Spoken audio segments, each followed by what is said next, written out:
video, we are going to go over a portion of a pelvic core assessment. In this portion of the assessment, we are going to be testing the strength or level of activation in the pelvic floor muscles.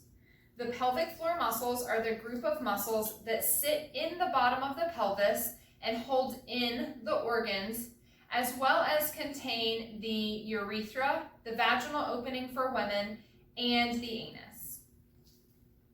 Inability to effectively contract these muscles or sustain contraction of these muscles can be seen in leakage for women, specifically with running or jumping, coughing, or sneezing.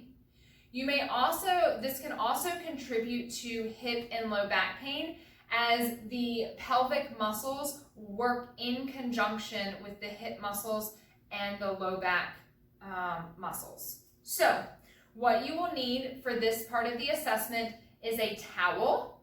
Okay, you're going to take the towel and fold it so it's about this thick, okay, and you're going to sit on it like a saddle. I want you sitting in a chair that your feet are comfortably flat on the floor and your hips and knees are basically at a 90-degree angle. The first thing I want you to note is just that you can feel the towel that you're sitting on it, okay?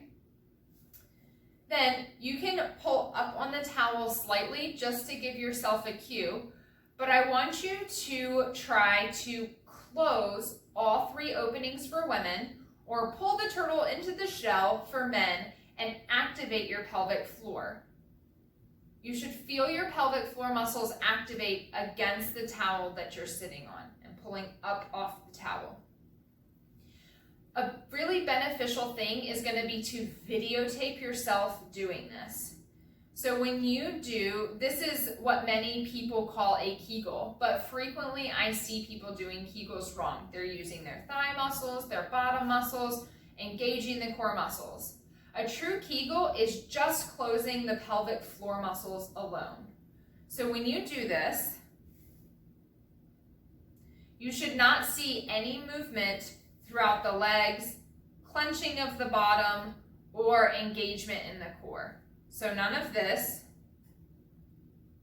okay? You should stay relatively still as you're closing those muscles.